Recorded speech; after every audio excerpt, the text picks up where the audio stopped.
This week's Premier League headlines are: what a weekend for Arsenal. They smash Leeds and other results go their way. The gap is now 6 points as Manchester City let a 2-goal lead slip against Spurs. Aston Villa lose after a controversial goal is ruled out against 10-men Brentford.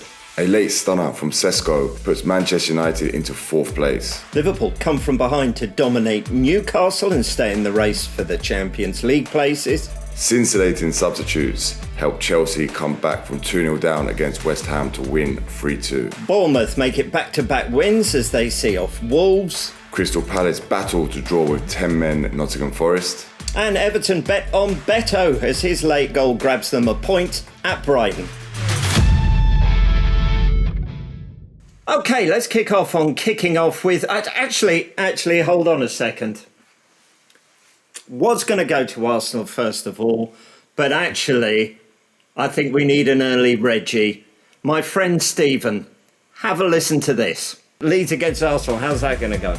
Well, I'm going to go with a home win for Leeds. I think at Elland Road, it's a bit of a fortress. We've seen United go there and struggle. We've seen Chelsea go there and lose. With Arsenal in this downward momentum, I could see Leeds get a result. I'm going to go for a 2-1 victory to Leeds. The fortress of Elland Road has let me down. That noise you hear right now is tumbleweed, my friend, blowing across the screen. What were you thinking? Did you see my face when you made that prediction? Listen, we're allowed to get one wrong each week. I had a pretty good week, but I have had a Regi Blinker with this one. I'm not sure. Leeds at Elland Road, they've made that place a fortress. I don't know. Arsenal went there and steamrolled them with their set pieces, but credit where credit's due. Arsenal under pressure, they perform well. And credit where credit's due. You also said Chelsea would beat West Ham and Somerville would score. So you were there on that one and some other ones as well. So that was just a bit of light-hearted fun to set us on our way. Let's talk about Arsenal, shall we? Right, okay, last week we were saying this is a blip. When does a blip turn into a free fall? But they're back on track. They're going to be crowned champions. It's all over, is it? It looks that way. You know, it's... I'm jumping from week to week, decision to decision, but it looks that way. Honestly, the way they performed this weekend, the resilience that they keep showing when it really matters. So they have a little dip and then all of a sudden City licking their lips, Aston Villa seems to be getting closer, and then Arsenal go and get a thumping victory like that and the other two teams struggle. So I want to talk about Arsenal. I want to talk about Gyokeres. He's got himself on the score sheet, which, you know, he receives quite a lot of scrutiny. I don't know. What I think with Gyokeres is he's not the most comfortable of players. He's not easy on the eye. You know, Gabriel Jesus is, you know, he's free-flowing, he's silky, he's Brazilian. Gyokeres is a unit. I've played against him when he was at Coventry. He's a strong, quick, technical player, but just doesn't look easy on the eye. And I was really pleased to see him get the goal and of course, Arsenal get another clean sheet. Tell me what his temperament was like when you played a game. Could you get in his ear? And I'm sure you don't involve yourself in the dark arts, my friend. But were you chatting away, trying to knock him off his stride, trying to get into him and bring his confidence down? Did that work? No, to be honest, it was never part of my game to do that. I feel it was, I was going to say old school, but actually players still do it today. What I did find about his temperament is he was desperate to win. And it sounds, well, obvious if you're a player on that pitch that every player is desperate to win, but they're not. You know, some players can be playing at Coventry in the Championship. I think he was, you know, top goal scorer at the time, and, you know, have the cigar out thinking they're above that level. He wasn't like that at all. He was on the grind. You know, he obviously had places to get to. From there he went to Portugal, and from Portugal he's obviously ended up at Arsenal. So he had that drive, that motivation, that aggression that isn't in every player. So listen, I like him. I think he's a real handful to play against. Has he had the best of the season so far? Not the best, but he's constantly there. And when you see his celebration from the goal, he wants it. This is your moment, Steven Caulker, for you to don sackcloth and bow your head in shame and apologise to the Arsenal faithful out there for your outlandish comments, although I do understand you've been given the freedom to the city of Leeds in the past 7 days, but that's another story. Go on, apologise to them all. You're asking too much of me there, Rob, for me to ask me to, as a fellow Spurs player, to bow down and apologise to Arsenal fans. What I will say is, credit where credit's due. You proved me and others wrong, because I don't think I was the only pundit this weekend to predict an upset in the result. But no, fair play to Arsenal. I'll wind my neck in next week. Oh, I hope not. That would be very disappointing. They were cheering at Ellen Road yesterday, the Arsenal fans, and I think they were cheering. The streets of Islington were written red on Sunday afternoon as Tottenham's second goal went in. I mean, at half-time, the Tottenham fans couldn't even be bothered to boo their team properly as they left the pitch. So what on earth happened here? First half, City were comfortable winners. They looked like they were going to go on to win the game at ease and obviously continue to put the pressure on Arsenal. But Spurs, Thomas Frank must have had a word at half-time, and Spurs came out and looked a much better side. They played with more urgency and they got the 2 goals. And from a City point of view, I feel like they've just given the league title to Arsenal. I feel that the inconsistency that's going on with Man City and Pep, it's strange. His post-match interview, it's strange. It doesn't feel like the Pep Guardiola that we've seen ooze class and confidence for so many years. Well, let's have a little listen and hear what he had to say. I think it's fair to say he wasn't really in a talkative mood. Have you seen it? I've seen it. And? I mean, it doesn't matter what I think, does it? Okay, that's that. It was a very uncomfortable watch. Him at the end, though, talking about that decision for Tottenham's first goal. Was that him genuinely angry at the VAR for not intervening? Or was that him just allowing one incident upon which to rest his resentment? Good question. You can clearly see a frustrated Pep Guardiola there. And on that decision, it's a tough call because, we were talking prior to coming on the show, if you go back 10, 15 years, it's 100% goal. Players were allowed to tackle and we didn't have to wait 5 minutes for VAR to double check every decision. In today's game, where we're at, the argument is that Solanke goes through the back of Gay's leg to then make contact with the ball to score the goal. So it's a really tough one, if I'm honest. As I look at it, as a defender, I'm of course in Mark Gay's camp, and I say, I know he's gone through the back of me, but from a Spurs point of view and just a fan of football, I want to see goals like that given. If we swap Gay for a striker and Solanke for a defender, if a defender goes through the back of someone to play the ball, surely that is a penalty. So it is an offence, it is a foul, and therefore a penalty kick is given. So if it's the other way round, why isn't that goal ruled out? Because you've gone through the back of a player in order to play the ball. The playing of the ball is irrelevant because you also take the player down. This is why too many rules make for all these inconsistent decisions. And the game, in my opinion, needs to be simplified.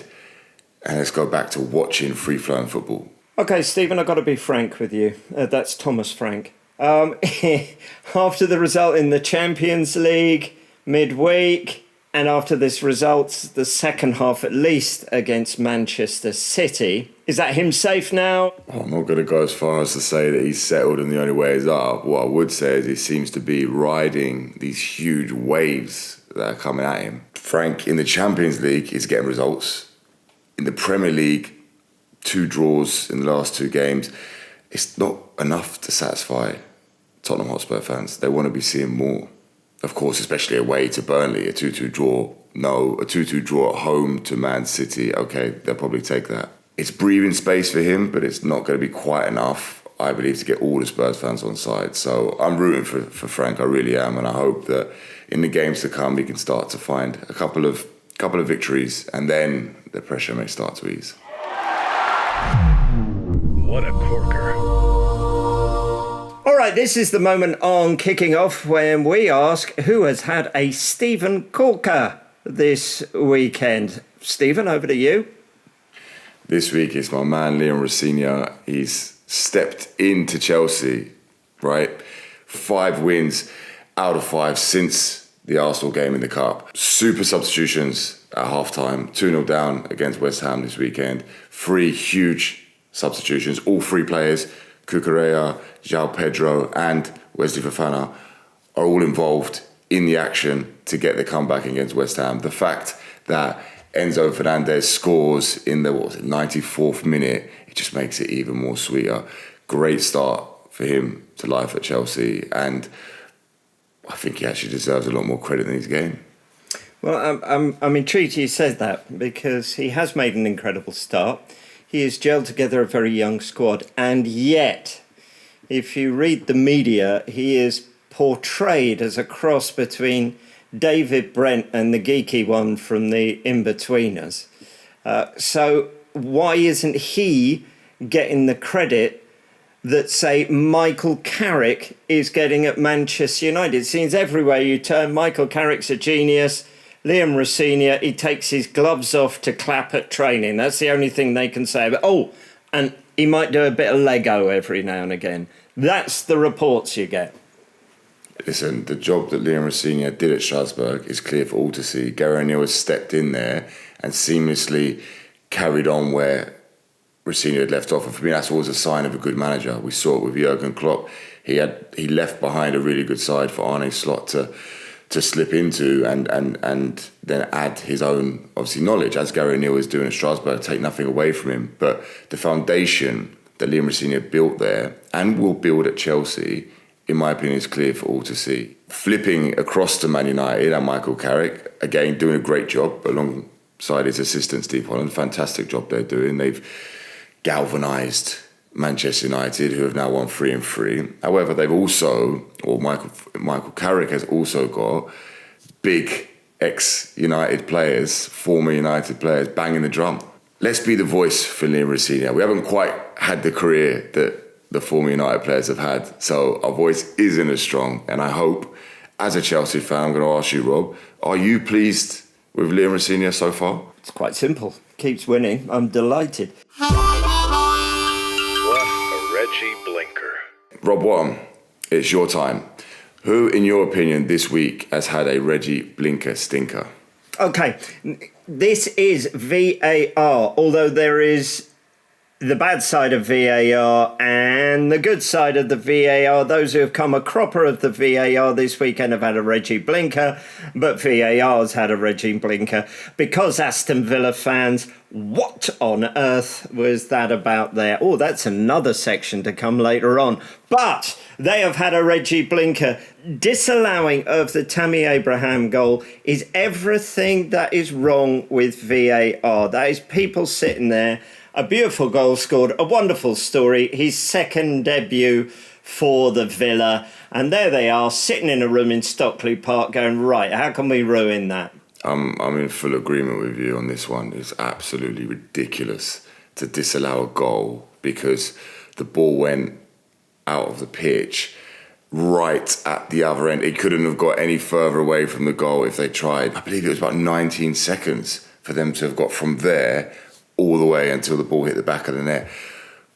Pulling it back that far, just insane. Of course, if you're in Brentford's camp, you'll say rules are the rules, the ball went out, end of story. I get that, but come on, I'm sure even Brentford fans would agree that in those situations, they're not expecting that. Talking of Brentford fans, will they be disgruntled with the fact that Kevin Schade, what was he thinking? Why did he kick out there? But VAR and the referee in cahoots. They got that one right, didn't they? He had a Regi.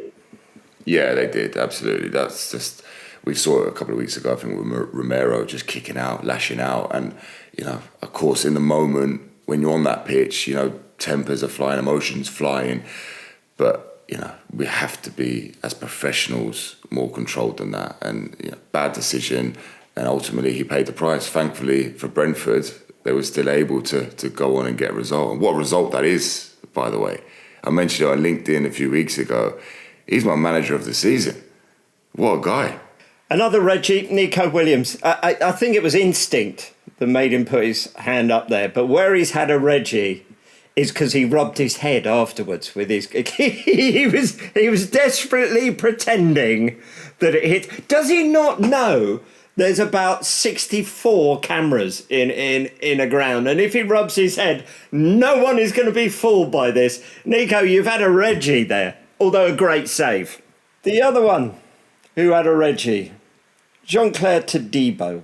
Right, OK, Cucurella's got in a bit of a spat with Traore. He doesn't need to go in there. And have you seen the size of Traore? There is no need for him to go barging in there and wrap his hands around João Pedro's neck. He has apologised, and that's fair play. But when he walked off, there was a little smirk on his face. Has he had a Regi? Yeah, of course, getting sent off. I mean, West Ham are in a relegation battle, and they're heavily in a relegation battle right now, scrambling for points. He's had an absolute stinker getting involved there. And to balance things up, as we do on Kicking Off, good use of VAR to dissect what happens there, because we like to be balanced. It's not always wrong.